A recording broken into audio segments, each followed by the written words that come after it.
السلام عليكم ورحمة الله وبركاته. هبين وناكسن دمانتين بميل البوتشوكتان كسو دوادا دودينا براروك وهبين كلا إيا كولان كلا مالميه اللي صور عفي اسبوعيدي اللي صور عفي دمانتين وحان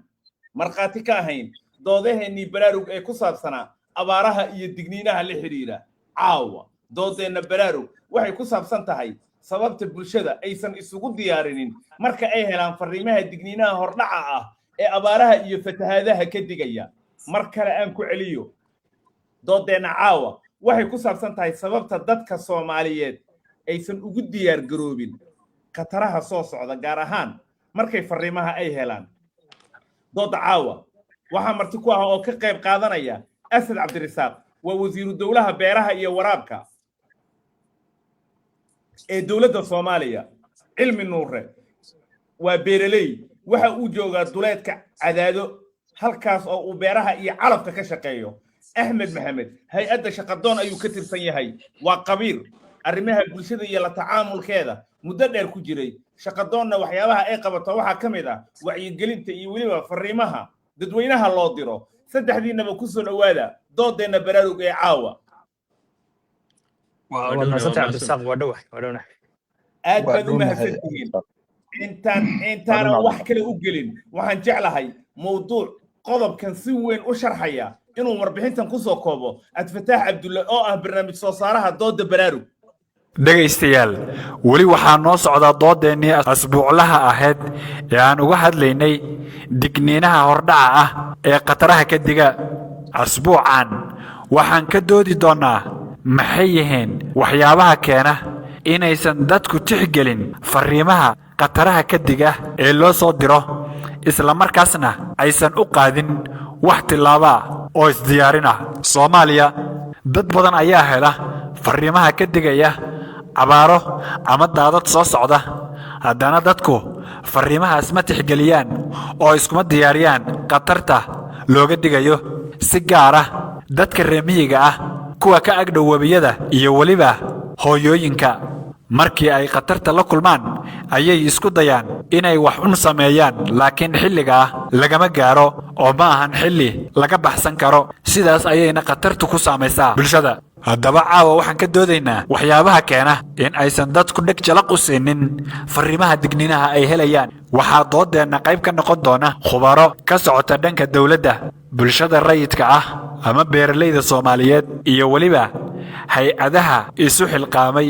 in ay fariimaha digniinaha u diraan dadka shacabka ah dhageyste waxaan ka codsanaynaa inaad dooda ka qayb noqoto waxaan ka doodaynaa sida ay bulshadu iskugu diyaarin karto qataraha soo socda ayadoo la tixgelinayo ama laga faa'iideysanayo fariimaha digniinaha ah ee ku salaysan saadaasha haddaba codkaagu waa noo muhiim dhageysta maxaa keena inaysan bulshadu wax tilaaba qaadin marka loo soo diro fariin ka digaysa khatar soo socota aan mar kale ku celiyo dhageyste deegaanka aad ku nooshahay maxaa keena in aysan dadku wax tilaaba qaadin ayagoo helaya oo ay u soo dhacayso fariin digniina oo markaas khatar ka digaysa fadlan ra'yigaaga ama ogaalkaaga noogu soo dir lambarka gaaban ee 28 eber waxaad ka soo diri kartaa Hormuud iyo Goolis dirista fariintu waa lacag la'aan sidoo kale waxaad adeegsan kartaa Telesom haddii aad haysato waxaadna noogu soo dirtaa 395 dhanka WhatsApp-ka asagana cod ama fariin ayaad ka soo diri kartaa adigoo ku soo diraya xidig 2527 eber 66644 haddaad rabto in aad cod nooga soo dirto taleefankaaga waxaad wici kartaa 2 eber 23 waa lacag la'aan asaguna marka aad codka noo duubayso waxaad ku bilowdaa dooda baraarug waxaan la wadaagayaa markaas kadib ra'yigaaga iyo su'aashaada dhageyste maxaysan dadku wax tilaaba u qaadin ayagoo helaya fariimo ka digaya qataro saameyn kara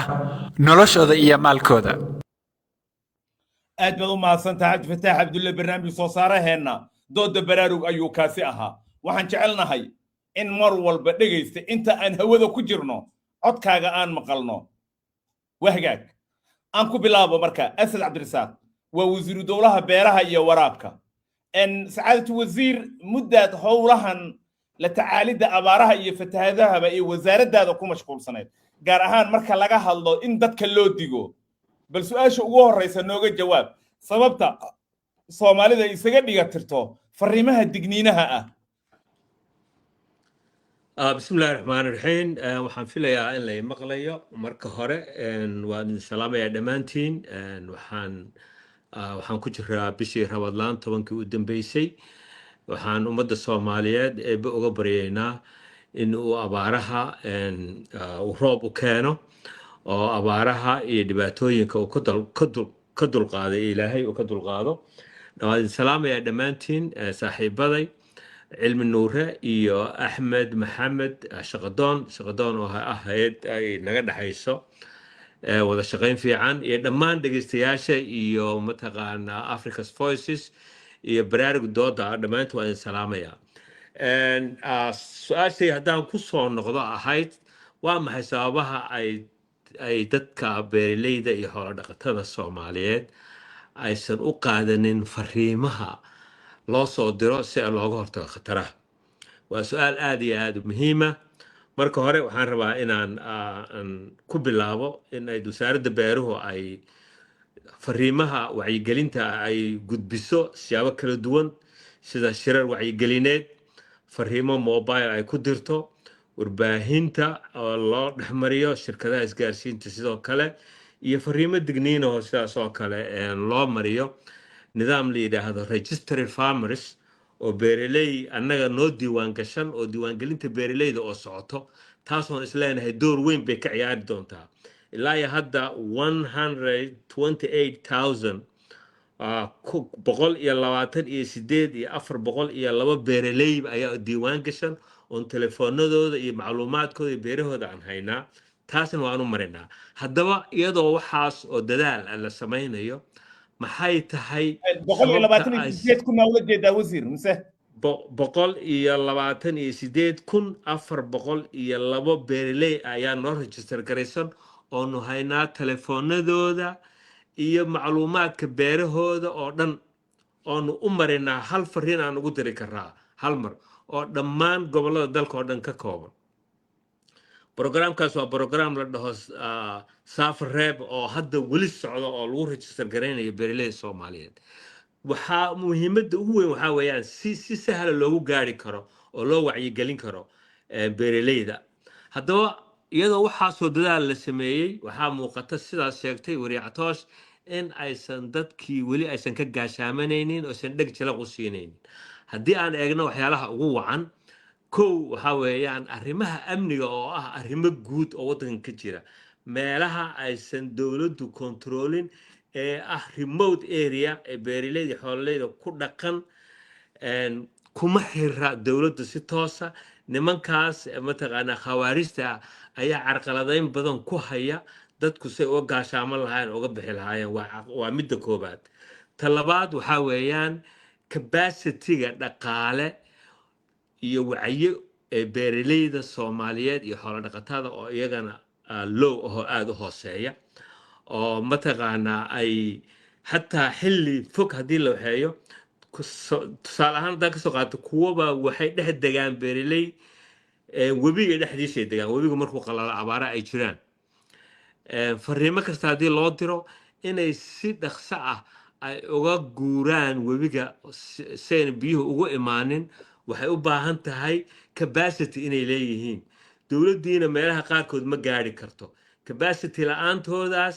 xagga wacyiga iyo aqoonta oo iyagana hooseysa iyo dhaqaalahooda oo liito waxyaalahaas oo dhan marka la isku daro iyo arrinta duruufaha amniga waxay keenaysaa early warning response-goodu inuu aad u liito ayay keeni kartaa marka waxaas oo dhan la isku daray waa multi factor wax keeni kara arrintaas هذا ما ستوزن وانكوسو نقول دونا علم النور waxaad joogtaa cadaado dabcan adiga waxaad uga duwan dadka kale dadka ay qadiyadan qusaysaa tahay beeraad ka shaqaysaa beerihi hadana reer miyiga hadana ku taxan tahay calafad soo saartaa calafkii xoololeydaad ka gadaa maxaad is leedahay dadku way u qaadan laayihiin fariimahan loo soo dirayo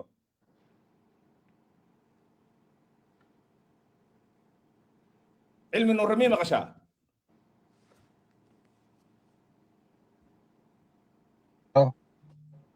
اوكي. بسم الله الرحمن الرحيم، الحمد لله رب العالمين. عبد الرزاق وادن سلام يا adiga iyo wasiir dowlaha iyo saaxiibkeen Axmed Fattaax iyo gabadha dadka kale ku jira iyo saaxiibka kale shaqadoon salaan kadib walaal waxa jirta si kasta oo Soomaalidu ay wax u sarbeebto wixii waa tari waayeen runta sheegaynaa waxay tahay runtu dadkan inta badan miyiga degan sababta aysan digniinaha u dhageysan waxay tahay wax ay qaban karaan la arag qof baralis haddaad tiraahdo ka carar meeshaan haddaadan mar u shan togayn waxba ma cararayo wuxuu leeyahay niyow maradan madaxa saaranaa saan u dhintaan arkayaa dadka iyo dowladnimada iyo systemka dalkeena ka jira iskuma xirra iskamana warqabaan dadka waxa weeye macnaheedu waxay tahay marka waxay kala doortaan dadku oo ay yidhaahdaan masiibaa la sheegay halkaasaa nabada halkaasaa barwaaqaa lama arko meeluu qofkana degan yahay miyiga aqal yaroo cawshaa uga dhisan tiro ariyaa u joogta ratiyaa u jooga tuulay wax ka soo qaataa waxaa la yidhi roobkii waa la waayey masiibaa soo socota abaara wuxuu isweydiinayaa maxaad ka beddeli kartaa marka sababta dabku diniinta u qaado waan waxay tahay dadku wax ay kala doortaan oo ay ku beddela karaan abaarta la sheegay ama daadka la sheegaysan hayn taas waa qodob waa miyigii hore miyiga kale ee hadda aan samaynay ee ku saabsan inba laga gudbo marxaladan waxa weeye aniga tusaale ahaan waxaan u jeeday in roobkii la waayey iyadoo xoolihii dhaleen iyagoo caata ah iyagoo meeshii dhooban ayaa roobkii la waayey maradan dhexda ku xirannay de imkaaniyaadan hayey aan ku dhaqaaqi karo oo ah inaan biyihii diyaarsho inaan cawskii diyaarsho inaan cunadii xoolihii u diyaarsado idihii waan kala xareeyey waan kala soocay waxaan u diyaar garoobay aan 6 bilood oo kale sii laqayo sidaa darteed waana dad naadira dadka fursadaha noocaas oo haystaa waana yar yihiin laakiin ummadda guud ee abaarta hadda saamaynta ku yeelanayso adeeru qof xirxiran oo lagu haya gacnaha ka xiran haddaad tiraa colaa soo socda oo telefoon ugu soo dirto wuu kuu naxaa wuxuu ku leeyahay maxaad iigu sheegtaa waxba kama qaban kara aniga haddaadan mar lahayn ta u timaado waxaana dhacay waxaana soo socda waxaana laga baqayaa sidaa darteed waxaan yeelanaynaa sidan tusaale ahaan dowladda dhexe ay qabato si sax ah dowlad goboleedyada oo caqabad ku noqda Soomaaliya horumarkeeda hadda oo ah dowlad dhexe oo dowlad kale iska dhigaysa oo aan wax ka gudbayna la arag wax ay dad tarayana la arag in inta la meeting gareeyo oo madaxweynaha Soomaaliya laga soo bilaabo ilaa Beetoniga ugu hooseeya ummadii abaaraha ku soo socotay maxaa la yeelaa inta la isweydiiyo oo analysis la sameeyo go'aan la qaato go'aankaasina qofka reemiga loo yimaado la yiraahdo abaaraha dhacaysa saa darteed sidaan iyo sidaan la yeelayaa waxaanad haysatay waxaa lagu keenayaa calafkaa lagu keenaa cunadana lagu marka nuxurku wuxuu yahay aan soo gabangabeeyo adeeru dadkana abaarta haddii loo digo iyo haddii loo sheego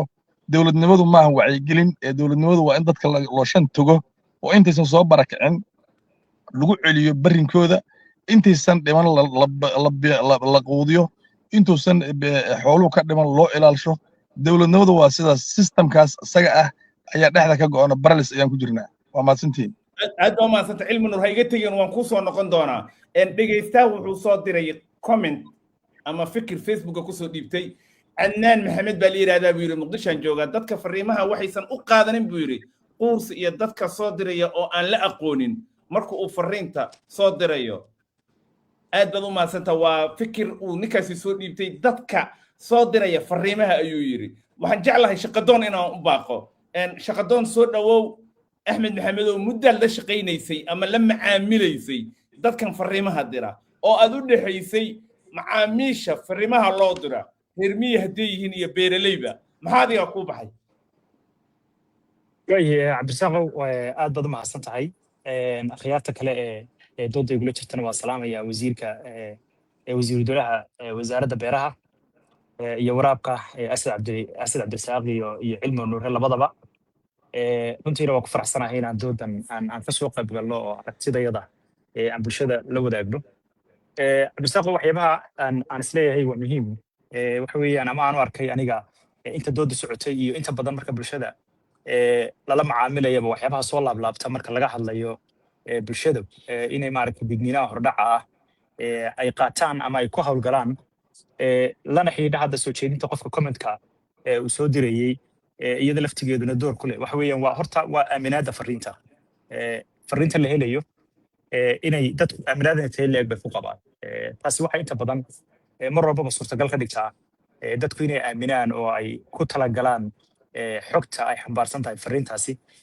si maaragtay iyaga laftigooduna ay ugu diyaar garoobaan oo ay xogtaas u aaminaan marka inta badan haddii ay fariintu ay noqoto midaan maaragtay meesha ay ka timid aanay dadku aqoonin iyadana laftigeedu waxaa laga yaabaa inay suurtagal noqoto inaanay dadku markaa ku hawlgelin marka kalsoonidu inta badan waxaayaba xoojinaya markaa dadku inay aaminaan fariimaha aan isleeyahay waxa weeyaan waa cidda soo diraysa iyo cidda gudbinaysa labadaba waa laba isku xidhan cidda soo diraysa haddii la yaqaano cidda bulshada u gudbinaysaana la yaqaano waxaa dhacda bulshada inta badan inay ku dhiiradaan oo ay qaataan fariimaha laakiin haddii labadaba la waayo oo fariin iska socoto iskeedu socota ay ku soo dhacdo waxaa laga yaabaa dadku inaanay kalsooni badan ku qabin xogta la soo gudbinaya meesha ay ka timid arrinta kale aan isleeyahay iyadana waxay suurtagal dhigtaa dadku inaanay digniinaha hore u qaadan waxa weeye fariinta la gudbinaya fahamkeeda oo fariinta laftigeedu haddii aanay caddayn oo xogta ay xambaarsan tahay ay noqoto dadku mid aanay fahmi karaynin iyada laftigooduna waxaa laga yaabaa inaanay suurtagal ka dhigin dadku inay go'aan qaataan oo ay aaminaan xogta ay xambaarsan tahay tusaale ahaan haddii fariintu ay ka hadlayso oo kale in webiga uu biyihiisu kor u kacayo tusaale ahaan 3 mitir in ka badan intii hore caadada ahayd waxaa laga yaabaa inay kelmad maaragtay fariintaasi ay xambaarsan tahay oo keliya inuu kordhayo xaddiga webigu laakiin waxay u baahan tahay inuu fahmo qofka webiga agtiisa degan haddii uu webigu gaadho xaddigaas una hore u gaari jirin maxaa ka dhalan karaya oo iyadana aan isleeyahay inta badan fariimaha haddii lagu xoojiyo waxaa laga yaabaa dadku inay fahmaan marka fahamka iyo sida ay fariinta u caddahay iyadana waxaa laga yaabaa dadka inay ku dhiirigeliso inay qaataan si kalena haddii loo yidhahdo haddii ay caddaan weydo iyaduna suurtagal maaha dadku inay qaataan waxay ku dhiirigelisaa inaanay dadku maaragtay ku dhiirin oo aaminin xogta la xambaarsan tahay taasina waxay keentaa dadku inay khatar la sheegayey aanay u arkin khatar kadibna ay la kulmaan caqabadaha waxyaabaha kale ee iyadana xoojiya dadku fariimaha inay aaminaan waxaa ka mid ah inay dadku khibrad u leeyihiin ama ay dhacdooyinkan oo kale ay hore usoo arkeen oo fariimo sidan oo kale inta loo soo diray xambaarsanaa digniino la xidhiidha abaara ama daadad la arkay oo kadibna ay dadku ku waxyeeloobeen iyaduna waxay suurtagal ka dhigtaa dadku inay aaminaan oo ay yidhaahdaan dhacdadani waa dhacdadii shalata la sheegayay ee dhacday ee soo laabatay marka iyadana khibraddaas iyo waayo-aragnimada ay bulshada u leeyihiin ee inta badan la xidhiidha taariikhaha dhacdooyinka deegaanadooda la xidhiidha waxay suurtagal ka dhigtaa dadku inay hore u aaminaan nooca fariin ee ay xambaarsan tahay fariintaasi waxyaabaha kale ee cabdirasaaqo isagana aadka u muhiimka ah iyadana aa muhiima in maaragtay wasiirkuna uu taabanayey ninka la yidhaahdo cilmi nuurana uu taabanaya waxa weeye haddiiba ay khatari jirto maxay bulshadu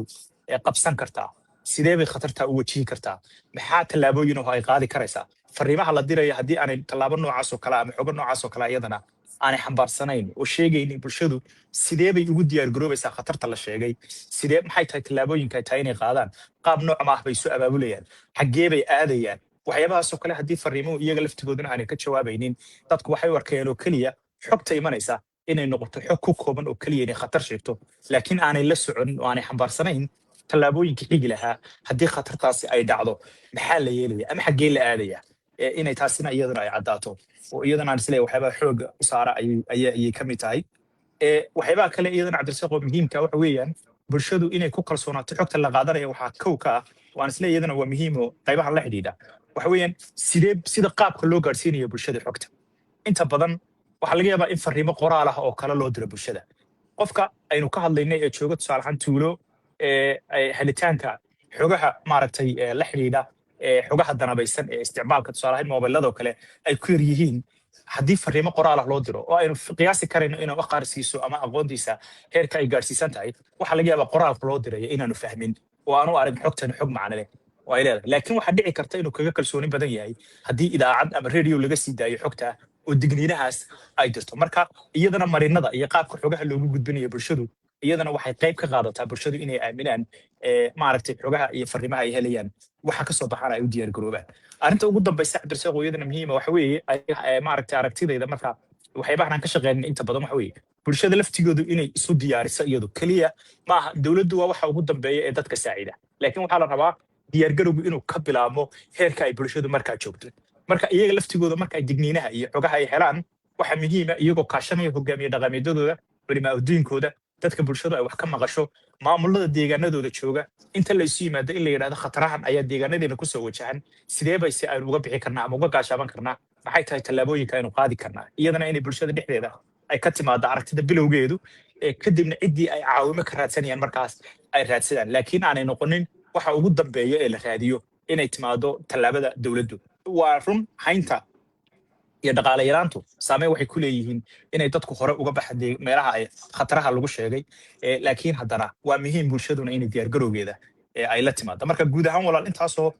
la isku dardaray ayaa waxaan isleeyahay waxay labadaba suurtagal ka dhigtaa inay dadku aaminaan xogaha ay helayaan ama sidoo kale inaanay fariimaha ay helaan aanay ku go'aan qaadan oo ay aamini waayaan waa hagaag aad baa u mahadsanta waxaan jeclahay inaan dadka xasuusiyo baraarug baad dhegaysanaysaan waa dood aan abaaraha oga hadalno isbuucyadii lasoo dhaafayna aan si fiican abaaraha iyo fariimaha hordhaca ah fadlan fariinta gaaban noogu soo dir 280 golis iyo hormuudba waad ka soo diri kartaa waa lacag la'aan markaad fariinta soo dirayso su'aasha caawa aan dadka u bandhigaynana waxay tahay bulshadu maxaysan isugu diyaarinin marka ay helaan fariimaha digniinaha ee ka digaya abaaro iyo fatahaado soo socda waxaan jeclahay dhegaystayaashii idaacadaha naga dhegaystay ee su'aalaha aan weydiinay fikrado iyo jawaababa way ka soo gudbiyeen qaar ka mid ah inaan halkan ka akhriya ayaan jeclahay qofka ugu horeeya ee nasiibka u yeeshay ee fariintiisa noo soo gudbiyey ee idaacadihii Soomaaliya aan ka sii daynay barnaamijkan ku soo gudbiyey wuxuu yiri assalaamu calaykum waraxmatullaahi wacalaykum assalaam baan leeyahay waan fahmaynaa hadduu yahay afka naloogu soo gudbinaya ayuu yiri fariinta la soo dirayo digniinaha ah af Soomaaliya lagu soo gudbiyo laakiin afafka qalaad ma fahmi karno ayuu yiri hadal buu raaciyo wuxuu yiri waxa fududayn kara in la fahmo oo bulsho kasta inay afkeeda fahanto in luuqadooda loogu soo diro digniinaha waxaanan adkaynayaa in bulshadu ay isu sii gudbiyaan digniinaha wahgaan dhegaysto kale oo isna su'aalihii aan weydiinay ka soo jawaabay wuxuu yiri macluumaadka si fudud ayaan u fahmaa aniga laakiin dad badan way ku adag tahay wayna jiraan buu yiri dad aan fahmi karin waa inaad xulataan erayada bulshada ay fahmi karto marka fariinta la soo qorayo aad baad u mahadsan tahay wuxuu waliba sii raaciyay waxaan ka dhigay macluumaadka si fudud in loo fahmo ama adkaynaya waa hadba ay sida dadku fahamka dadka u kala sarreeyo aad baad u mahadsantihiin si fiican oo qurux badan ayuu hadalkaasi u dhigay mar kale waxaan idinku baraarujinayaa inaan helno fariimihiinna inta aan ka gaarnana halkan ayaan ka akhrin doonaa adiguna hadda fariin waad noo soo diri kartaa adigoo lambarka gaaban isticmaalaya 28 eber sidoo kale Facebook ahaan ayaad qoraalka halkan noogu soo dhigi kartaa shaqadoon ha iga tegin waan ku soo noqon doonaa balse wasiir Cabdirasaaq aan rabaa inaan ku noqdo saacadtu wasiir beeraha muddo ku dhex jirtay muddo 4 sano haddayba ka badneen yaad wasaaradda wasiiru dawlad ka ahayd beeralayda la macaamilaysay fatahaadaha iyo la macaamilaysay maxaad u malaynaysaa inay go'aamiyaan in dadku ay tallaabo qaataan si ay isu diyaariyaan waa marka ay fariinta helaan oo abaarna laga cabsi qabo maxaa qofka ku kalifi kara ama ku qaadi kara inuu go'aan qaato asli cabdirasaaq بسم الله الرحمن الرحيم والسلام يا مرلبات صاحبadayda igula jira dooda iyo dhageystayaasha waa dhammaantiin su-aasha ah maxaad qofka ku keeni kara inuu go'aan ku qaato fariimaha loo soo diray inkastoo laga dhawaajiyey fariimahaas fahankooda iyo xataa haddii uu fahmo oo idaacadaha waa la mariyaa waxaan u malaynayaa wasaaradda ka sokow hay-adaha caalamiga ah beeraha ka shaqeeya iyo kuwa maxalliga ah labaduba fariimahooda uma malaynayo inay af qalaad ay ku diraan waxay ku diraan afka Soomaaliga ah fahankana waa la ogyahay oo burburkii wixii ka sokeeyey af Soomaaliga qoraalka isticmaalkiisa iyo akhriskiisaba hoos ayuu u dhacay taas waa la fahmi karaa xataa dadka magaalada ku nool iskuulaadka galay fahankooda iyo qoraalkooda af soomaaliga aad buu hoos ugu dhacay laakiin haddiiba ay fahmaan oysan oysan waxba ku qaadanaynin go-aan aysan ku gaadhaynin waa la wada taabtay waxay ka mid tahay kow wacyiga beeraleyda ama xoolo dhaqatada oo hooseeya duruufta kale ee ah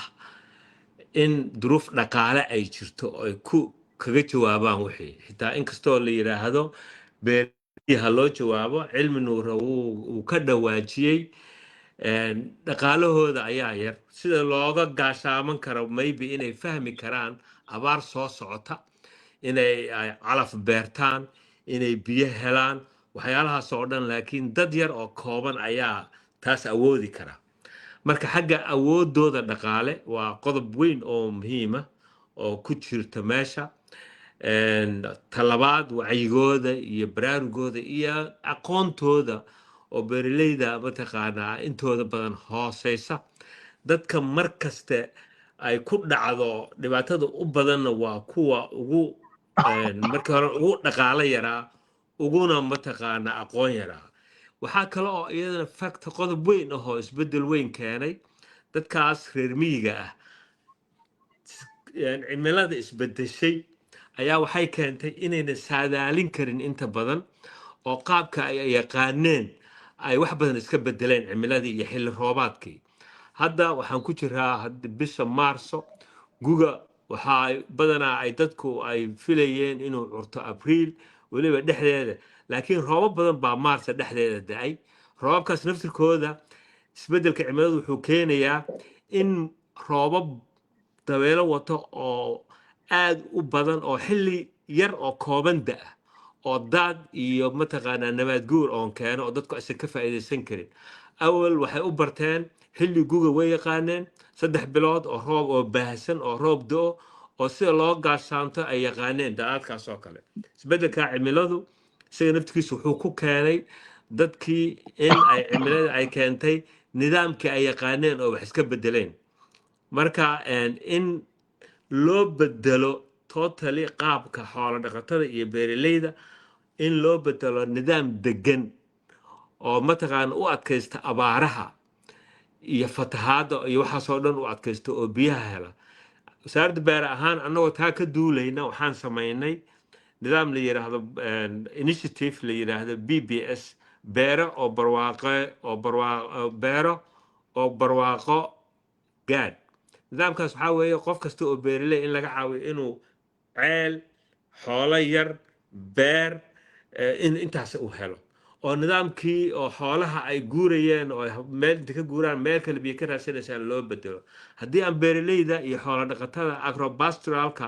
aan nidaamkaa loo guurin xoolaha waddankeenna khatar bay ku jiraan iyo beerashadaba jawaabta laakiin aad si khaasa aad ii weydiisay su-aasheeda ee ah maxay dadka u jawaabi la'yihiin anigu waxaan ku soo koobi karaa inay tahay aqoonta dhaqaalaha iyo baraarugsanaanta wacyiga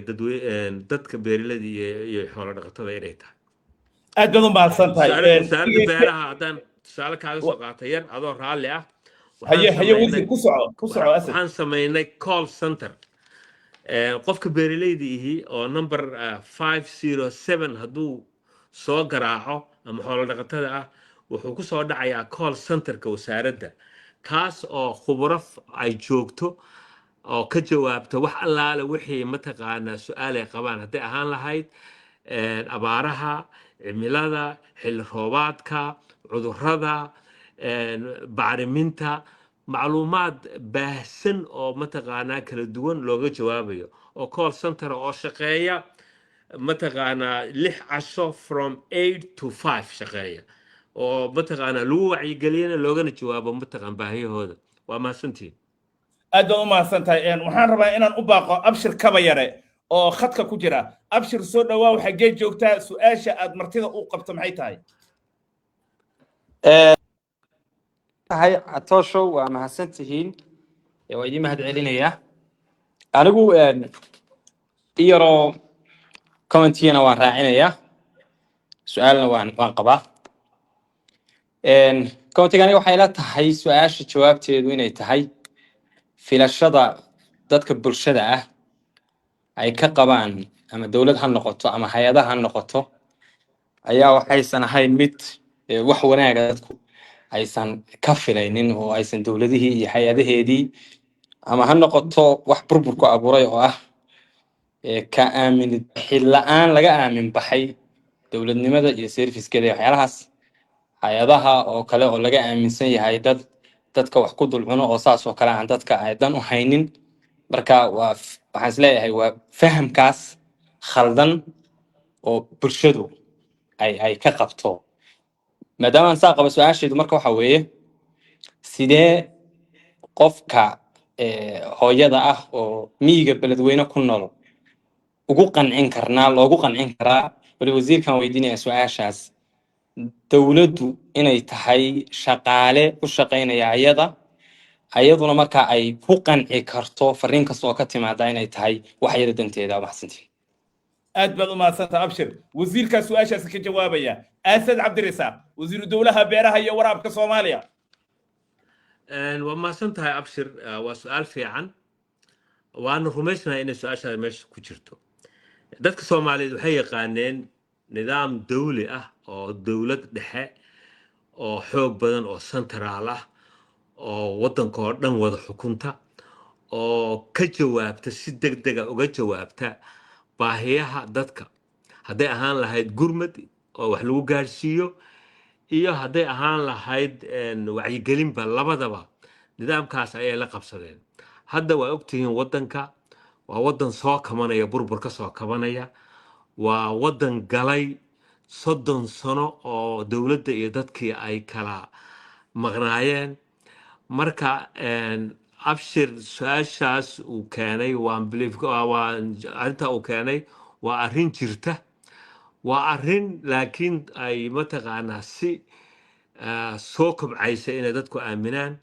nidaamkan federaalka ah ee dowladahan isdul saaran ilaa municipal heer dowlad mataqaana dowlad hoose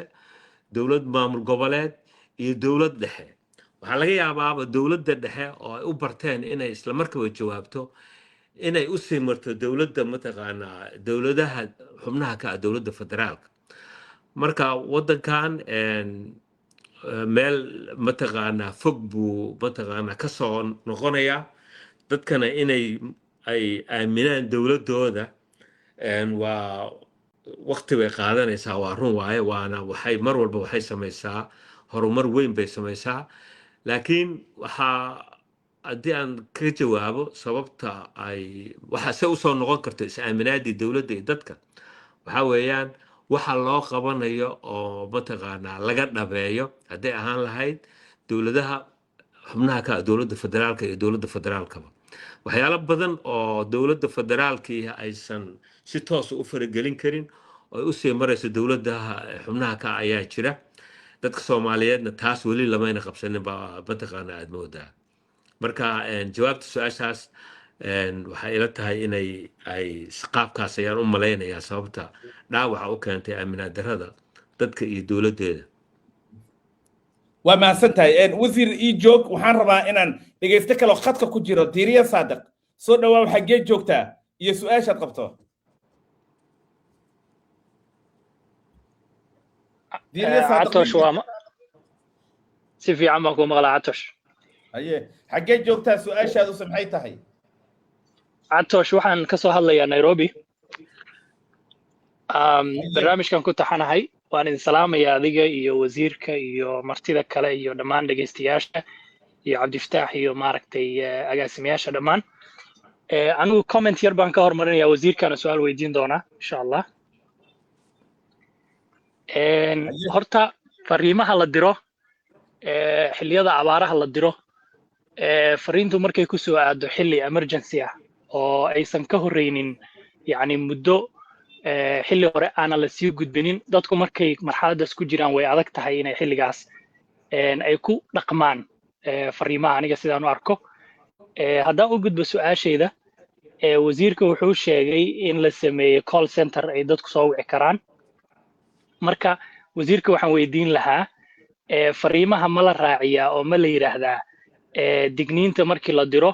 in loo sheego qofka la yidhahdo wixii macluumaad dheeraada ama hagitaan dheeraada lambaradan kala xiriir oo qofkii uu garanayo hadduusan xitaa barnaamijku uusan dhammaystirnayn ama digniintu dhammaystirnayn meeluu la xiriiro taa qorshaha mayna kugu jirtaa su-aashaan wasiirka weydiin lahaa Catoosh waa mahadsan tahay aad baad u mahadsan tahay wasiir dowlaha beeraha Asad Cabdirasaaq Maxamed ku soco mahadsan tahay deeriye aad iyo aad baad u mahadsan tahay call centerkan waxaa keenay really waxyaalaha keenayba ee loo sameeyey waxaa weeyaan markaanu aragnay baahiyaha jira ee dhinaca wacyigelinta iyo dalku waa dal weyn oo aad loo kala durugsan yahay marka waa qasab in laga faa'iidaysto teknolojiyada la haysto sida mobilekan iyo smartphoneska markuu qofku soo waco bilmatal wuxuu sheegayaa gobolka uu ka soo wacayo magaciisa beeralahay areadu joogo iyo waxyaalaha uu markaa u baahan yahay waxaa laga yaabaaba inay su-aashiisu aysan noqonin wax abaara ku saabsan iyo wacyigelinta noocaasa laakiin ay noqoto cudurro beero oo kusoo cusboonaaday oo intay soo sawiraan weliba ay soo diraan dhahaan calaamahaasaa aragnay laakiin mar walba annagu waxaan kaga faa'iidaysanaa maadaama uu qofkiiba na soo wacay wax allaale wixii fariimo kale ah een rabna inaan gudbinno bilmatal haddii aanu ay qofku meeshu degan yahay markuu sheego fatahaadda webiyadii inay soo dhow yihiin oo heerka webiga biyaha ay kor u kaceen waxaan usii raacinaa in ay jiraan suurtagal inuu webiga Shabeelle ama Jubba areadaas uu ka fataho roob badan uu soo wado Ethiopia ay roob macnaha ay biyo badan uu soo wado roob ay Ethiopia ka da'een marka waxa la wixii fariimo ah ayaan annagana aan sii dhexmarsanaa marka haddii ay qofka xitaa meesha call centerka fadhiya marka uusan information badan haynin wuxuu u sii gudbiyaa waaxaha kala duwan ee wasaaradda beeraha sida waaxda irrigationka tan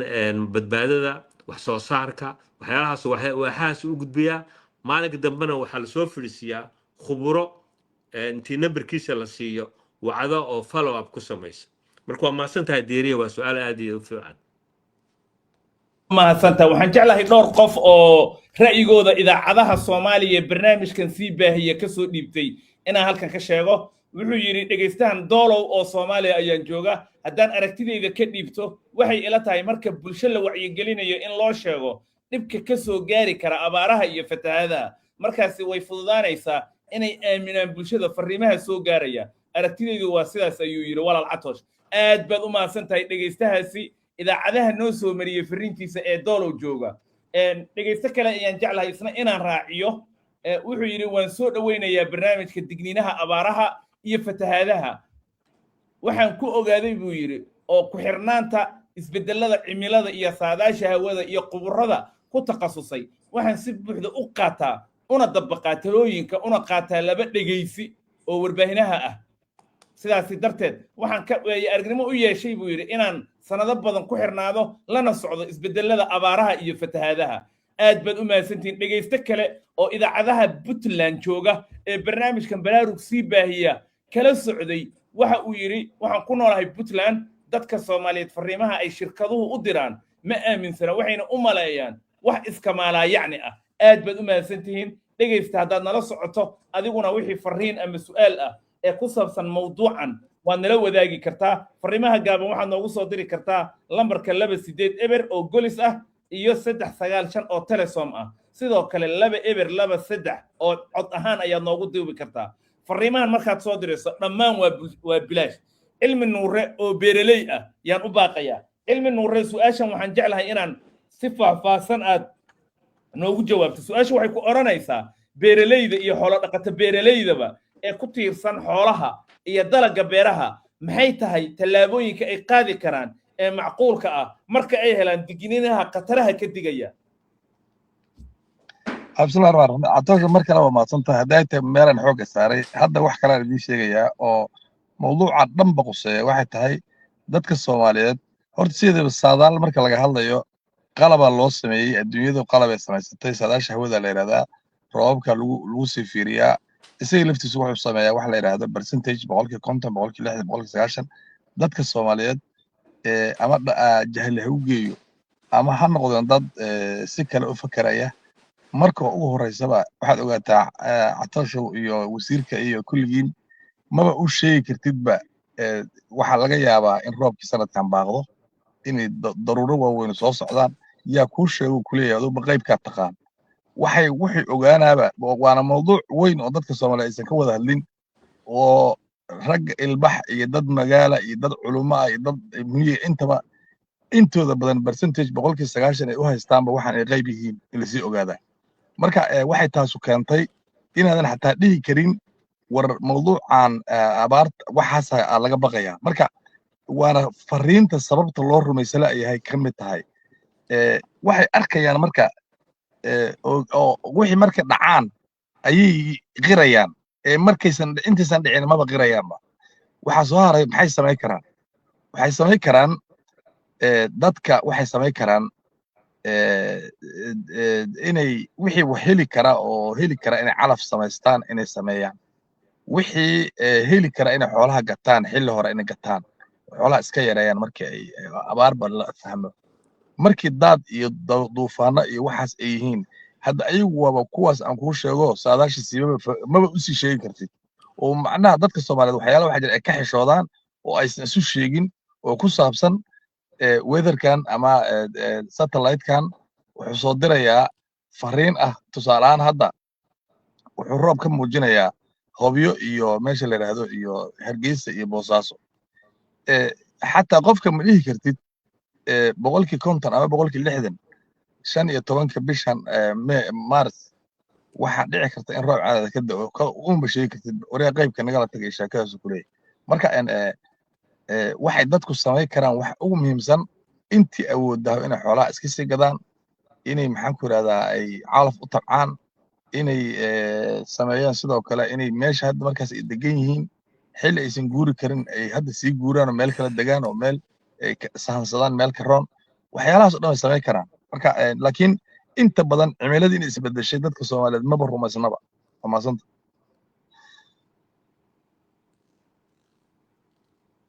dadka hadda nagu soo biiray ku soo dhawaada doodeena baraarug oo aan caawa oga hadlayno dadka maxaysan u aaminin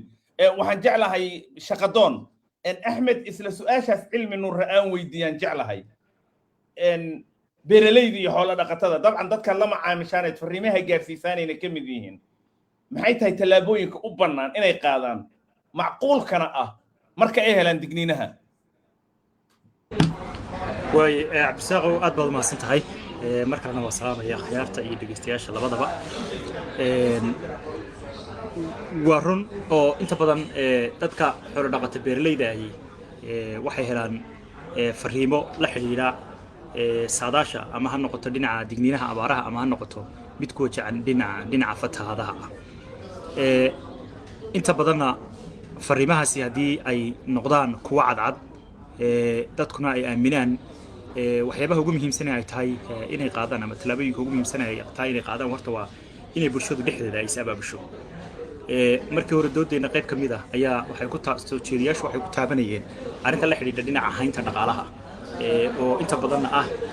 caqabada ugu weyn ee haysata dadku inta badan ama xoolo dhaqata beeralayda ah in aanay duruufuhu u saamixin marka ay helaan xitaa fariinta in deegaanka ay joogaan ama ay ka guuraan ama ay xoolahooda la aadaan meelo kale oo ay uga heli karayaan baad iyo doog iyo biyo ay uga heli karayaan inay la aadaan iyadoo ay sababayso duruufaha ama tusaale ahaanba xataa haddii xoolahuba ay waayaan waxay cunaan oo daaqsin ay cunaan ay waayaan iyada laftigoodana waxaa adkaatay inay xooluhu meelo dhaadheer ay aadaan duruufahaasi marka inta badan waxay caqabad ku noqdaan in aanay inta badan xoolo dhaqatada iyo beeralayda labadaba ama xoolo dhaqata beeralaydu marka la isku daro in aanay fariinta ay heleen hore ugu diyaar garoobin laakiin waxyaabaha inta badan ugu muhiimsan ay tahay bulshadu inay samayso marka koowaad waxa weeye inuu abaabulka bulshada u dhexdooda ka bilaabmo sababtan sidaa u leeyahay waxa weeyaan bulshadu way is og tahay kuwooda nugul iyo kuwooda aan nugleyn iyaga isaga aqoon badan inta badan hay'adaha taageerada bixiya ama maaragtay hay'adaha dawladda marka deegaanada ka hawlgala laakiin dadku dhexdooda iyaga og sida isu maaragtay u kala nugul yihiin iyaga og sida ay abaarto maaragtay ama daadadku ay u kala saameyn og yihiin iyaga og haynta qoysaska maaragtay deegaanadaas ku nool marka tallaabada koowaad horta bulshadu ay tahay inay qaado marka ay fariimaha helaan digniinaha bixinaya waa in ay dhexdooda is abaabulaan oo abaabulkaasina uu noqdo abaabul hage u noqonaya tallaabooyinka xiga ee ay qaadayaan tallaabada labaad ee ay tahay inay qaadaan dadka deegaanada degan inta badan ama fariimaha si ay ku wajahan yihiin waa in ay helaan bedelka meesha ay kaga badbaadi karayaan ama ay ugu badbaadi karayaan xoolahoodu waa inay sii yaqaanaan oo ay sahan samaystaan haddii ay xoolo leeyihiinna waa inay sahan dirtaan oo ay meel kale oo ay xoolahooda ay geeyaan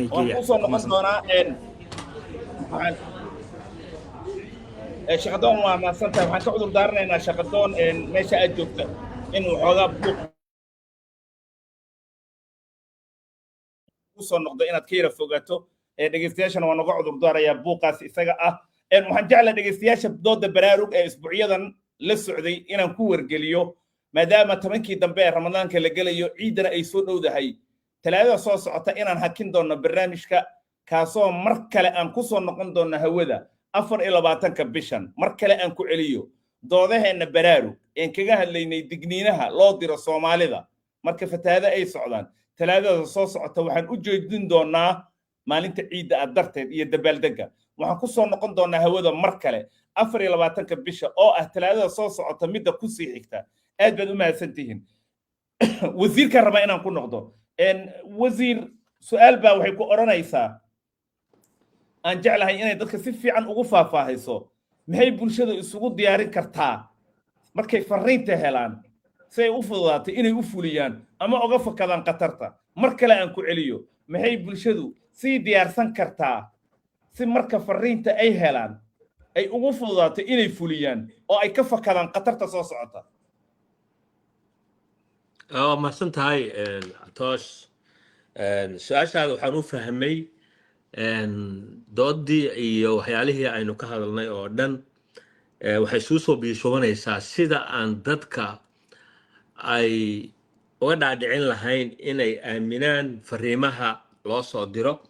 oo si uga taabshaystaan khataraha looga digayo saas ma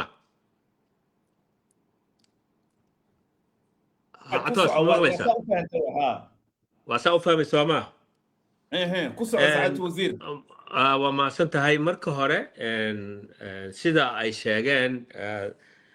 خبرادان igala qayb qaadanaysa dooda waxa aad loo carabka loogu adkeeyay dhaqanka ah dadka Soomaaliyeed khaasatan beeraleyda iyo agro-pastoralka beeraley xoolo dhaqatada inay ay jirto aaminaad darro dawladda iyo fariimaha ay soo direysaba inaysan aaminsanayn hadday ahaan lahayd saadaasha hawada iyo hadday ahaan lahayd khataraha lagu wacyigelinayaba waan waxbaa ka jira arrintaas dhaqanka ummadda Soomaaliyeed burburkii dawladda waxaa ku dhacay isbedel baa qaab dhaqanka ku dhacay haddii hadda maanta aad wax walba waxay ka eegaan dhinac la yiraahdo waa mashruuc lacag lagu cunayo wax inay ay u fahmaan fariimo badan baa iskaga soo dhaca markasta waxa laga yaabaa inay is dhahaan waa fariimihii waa mashaariicdii projectiyadii lacagta lagu cunayay ee waxba idinkama khuseeyaan oo saameyn idinkuma laha marka hore waxaan dadka beeraleyda Soomaaliyeed iyo xoolo dhaqatada aan halkan u marinayaa fariin ah in ay aaminaan dawladooda inay fariimahaas aaminaan waxna ku qaataan taas waa iga mataqaanaa waa fariin aan u dirayo fariimahaas hadday wax ku qaataan haba yaraatee percentage waxaa jira ay kaga gaashaaman karaan khatarahaas looga dileeyahay taas waxaa weeyaan waa isbedel waa behavior change qaab dhaqameedkooda iyo fikirkooda oo isbedela in la helo waayo maxaa lagu keeni karaa in isbedel lagu sameeyo waa true education dadka in loogu celiyo la baro la yiraahdo saadaasha hawadu waa sax percentage way khaldami kartaa laakiin 90% waa sax ku dhaqan aamin fariimaha saas u qaado dadka ku soo diraya waa dad mas'uuliyiin waa dawladdaadii oo ka naxaya oo mataqaanaa raba inay ku badbaado marka qofku wax u hore lagu sameyn karo horta waa behavior change in lagu sameeyo oo mataqaanaa uu aamino wixii taas waa mid talabaad waxa weeyaan in ay ka faa'iideystaan nidaamkan teknolojiyada ah oo hadda sahan baa la dirsan jiray awal markay wax dhacaan hadda meel intaa jirta sahan uma baahnid waxaad haysataan intiina badan telefoon baa haysataan waa wici kartaa war meeshaa roob miyaa ka da'ay daaq ma leedahay beeruhu waa sidee webiga meeshaas biyo ma kaga jiraan wara waxaa weeyaan technologygaas iyo inay ka faa'iidaystaan ay haystaan oo intoo badan ay gaari karaan oo ay ku heli karaan mataqaanaa information badan meeshii traditionalkii la diri jiray sahan oo muddo maqnaan jiray muddana haddana meeshii ay ku qaadan jirtay xilli uu meeshii tago uu haddana ka soo noqdo waxaasoo dhan ay kaga gaashaaman karaan fariimahaas inay fahmaan waa mataqaana waa sax in ay bedelaan qaabkii wax loo beeran jirayna iyadana waa very important dalagyada bilmetel wasaaradda beeraha oo kale xilliyada waxaan rabnaa waxaan tijaabinaynaa dalagyo adkaysan u leh cimiladana adkaysan u leh oo roob yaraan ku bixi kara durbana bislaan kara oo early ripening la yidhaahdo durba bislaan kara soo goostaan iyada midkooda waxaa waye dadku traditionalkii bay iska haystaan inay mataqaana calafka xoolahoo kale ay abuurtaan kuwa iyaguna durba soo go'a dalagyada adkaysanka ule cimilada kuwa durba bislaada waxyaalahaasoo dhan inay mataqaana ay qaataan oo ay aaminaan ayaa loo baahan yahay sidaas hadday waxyaalahaasoo qaataan at least percentage qayb ka mid ah khatarahaas way ka gaashaaman karaan waa ka baxay toos aad baad u mahadsan tahay dhegayste raadiyaha noo soo mariyey fariintiisa ayaan jeclahay inaan akhriyo wuxuu yidhi puntland baan joogaa dadka sidee looga dhaadhicin karaa in waxa ay yihiin aan si kale u dhigo waa siduu u qoray laakiin xoogaa waxaad moodaa xarfaha wuxuu yidhi assalaamu calaykum abaara ba'an ayaa dalka soo wajahay iyo fatahaada waxaa looga bixi karaa in kanaalo loo sameeyo si looga badbaado abaaraha iyo fatahaadaha dhegaystayaal raadiyaasha barnaamijkan uu ka baxo dabcan fariimaad noogu reebi kartaan su-aashaas cabdi aan weydiiyey wasiiru dowlaha yaan jeclahay shaqadoon inaan u bandhigo dabcan shaqadoon muddaad la tacaalayseen wacyigelinta dadka qofka siduu isugu diyaarin karaa markuu u fariinta helo hal daqiiqa kusoo koob kadib su-aasha ugu dambaysaan rabaa saddexdiina inaan idin hordhigo waay cabdirasaaqow waa mahadsan tahay walaal waxa ugu muhiimsan waxa weeyaan qofku inuu isu diyaariyo fariinta uu helayo waxa kow ka horta inuu fariinta aamino haddii uu fariinta aamino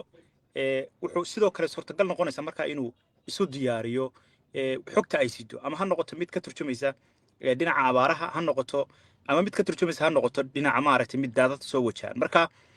asalka fariintu waa inuu horta marka hore qofku fahmo fariinta uu fahmo caddahay oo ay xambaarsan tahay dhacdo meesha la xidhiidha sidoo kalena ay qofka u soo gudbinaysaa xog iyo tallaabooyin xiga wixii uu qaadi lahaa haddiiba ay noqoto fariintaasi mid xambaarsan mid sheegaysa duruufo dhinaca ama abaara sheegaysa ama mid roobab sheegaysa ay noqoto intaasaan kusoo koobaya cabdisaaqow aad baad u mahadsan tahay cilmi nuure aragti ahaan beeraad muddo ku dhex jirtay soomaalidana waad la macaamishay gaar ahaan weli dhulka aad joogtaan waa dhul abaaraha ay aad ugu badan yihiin galgaduud xog ogaalnimadaada dowladaha iyo hay-adaha ka shaqeeya maaraynta masiibooyinka maxay yihiin tallaabooyinka la qaaday si loogu diyaariyo dadka in digniino keliya aysan noqon in wax loo qabto cilmi nuuraye walaal wax la taaban karo oo hadda aan sheegno ma jiraan wasiirka waa madsan yahay hadda waxa uu sheegayo waa dibigi doolood oo dhagiisu waxsan maqlayn indhuhuna ay wax aysan arkayn waxaan aan ka hadlayno dhan waxay aaminaadda isku fuuqsa lahayd waxaad u baahan tahay markii subaxii aad beerta joogto marka lagu keeno oo lagu yiraahdo intaana lagu helay oo tusaale ahaan markaad $500,000 ama $600,000 hanti u dhiganta iyo waqti 5 sano aad meel gelido oo aad maxaan ku radaa waqtigaagii iyo hantidaada iyo naftaada isugu dartay waad qorax taagan tahay marka toddoba baabuur ay ku timaado oo ay saaran yihiin 15 qofood oo dawladdii iyo hay-ado wax isugu daran ee lagu keeno wax adiga saaka aad gada karto $100 ama $150 waxaad dareemaysaa inaan xamar dhaweyn ama adduunka dhaweyn marka adeerow run markaan kuu sheego ma hayno annaga markaan run kuu sheego waxaan u baahannahay ama dadka isku dayay inay waqti geliyaan iyo naftooda iyo maalkooda oo ilmahoodii iyo xaasaskoodii telefoonada ka xirtoo yidhi inaan wax soo saaraa go'aana ma hayno cid tiraahda intaanaad samaysatay intaanan kugu tarnay waxaan rabaa inaan idinkugu bishaareeyo in maanta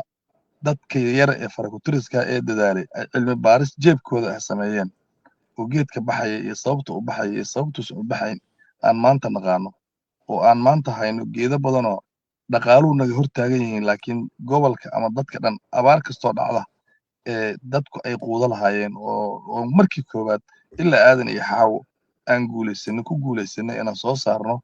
geedo haddii la badiyo oo awooddaadu ay kororto ama maalgelin la helo cilmi baaris jeebkeenna ah oo dhowr sano qaadatay oo aan kala soocnay sababtu waxay tahay cimiladan ilaahay amarkiisa jannaale iyo cadaada isku mid maahan geedka cadaada ku baxaya jannaale ku baxayn geedka jannaale ku baxayna cadaada kuma baxayo marka annaga walaalo wax jeebkeenaan samaynay cid gaara eedaymayno laakiin annagu dowladda waxaan maqalnaa hadday maamul goboleed tahay hadday dowlad dhexe tahay iyadoo oon ka doodaydo doorasho baas oon dhammaanayn balaayo iyo muran iyo qajajac aad baa umahadsantay cilmi nuure aad baad umahadsantahay mar kale dhegeystayaasha waxaan u sheegayaa doodeenii talaadada soo socotay inaan hakinay maadaama ciiddii la gelayo waxaan mar kale hawada kusoo noqon doonaa 24 bisha oo maalin talaada ah waa talaadada soo socota midda ku xigta doodeenna baraaru oo aan kaga hadalno digniinaha loo diro Soomaalida marka fatahaada soo socdaan isbuucan waxaan u hakinay ciidda soo socota ciid wanaagsan baan idin leeyahay wasiir su'aasha ugu dambaysa marka laga soo tago fariin la diro maxay yihiin tallaabooyinka la qaaday iyo waxyaabaha loo diyaariyey si ay digniinuhu u noqon oo keliya wax dadka loo diro oo ay u noqdaan wax keeni kara dadku inay ficil sameeyaan oo ay fuliyaan waxa loo sheegayo asad hal daqiiqad haysataa وما سنتهاي وما سنتها عطاش إيو علمي إنه رب بتغانا كهالي أو دك بريلي عندما تدو هاي ستاي هاي وأنا كجرابة يا حلو شيء إيو وارون وفرين لقى هلا اللي راح خطرها جرتا ودك الوعي جليه وحكم هيمسن وحيالي كابياش أو اللي يقانو أو خطرها سكور تجي إن لازم يدك وسارد بيرها وحيالهاس وحا بالمثل فتحات وكان وحيالها آد لو قاش عمكر وحاويان سيدا وشاقي بدقيسته رير بطلانا كانالا داها دولكو حقوق بسيني هاي دولا وبيدو مران لبدن وبي إيا دولا سن رينفرد كأو روبكا وحكو بيرتا وحيالها فتحات وكدعان وبيدا بالمثل هذا وحان ودنا بروجكت بيحرين وين oo la yiraahdo sabuun oo ku yaala agaarka joohar oo dawladii hore bataqaana dawladii dhexe hore shaqeyn jiray laakiin hadda burburay in la dayactiro biixireenkaas wuxuu qaadaa 200 oo milyan oo mitr cubic tan ayuu qaadaa waxa loogu talagalay markuu webigaas uu fataho oo biyo badan keeno in biyahaas lagu leexiyo wixii joohar gobol shabeellada dhexe iyo shabeellada hoose ka hooseeya wax fatahaad waxa uma yeelaysa markaas because biyihii waxaa lagu leexinayaa biyo xidheenkaas sabuun markuu webiga hoos u dhacana ilaa iyo Hawaii shabeellada hoose ayaa loo sii deynayaa ilaa joohar ilaa balcad dhulkaas oo dhan buu waraabinaya mashruucaas waa mashruuc fatahaadana lagu yareynayo mataqaana biyo joogtaana lagu siinayo iyadoo la maamulayo biyahaas waxaa kale oo jira oo mataqaana abaarahaas iyo laga gaashaaman karaa inaanu beeraleyda aanu qaybino abuur adkaysi u leh cimilada saan sheegay waxaa kale oo sameynay cagafyo ayaan gaarsiinay dhammaan maamul goboleedyada iyo kanaalo badanna waan dayactiray laakiin waxaan qirayaa saasay wasiir waqtiga ina haya aad baad u mahadsantahay wasiir waqtiga aad inoo haya dhegeystayaasha waxaan jeclahay mar kale inaan xasuusiyo lambarka kaaban inay noogu soo diri karaan fariimaha waa bilaash markaad soo dirto waa 28 eber mar kale aan ku celiyo 28 eber cod ahaanna waxaad noogu duubi kartaa lambarka 2 eber 23 doodeenna talaadada soo socota dib baan u dhignay maadaama ciidii ay ku beegantay dhammaantiin waan idin mahad celinayaa asad cabdirasaaq wasiiru dowlaha beeraha iyo waraabka dowladda Soomaaliya cilmi nuure oo ah beeraley cadaada jooga iyo shaqadoon saaxiibkay aad iyo aad ayaad u mahadsantahay Ahmed Maxamed muddo dheerna ka shaqaynayay wacyigelinta shacabka Soomaaliyeed tan iyo kulan dambe waa aniga Cabdirasaaq Catoosha bahda Baraaruug oo idin leh nabadgelyo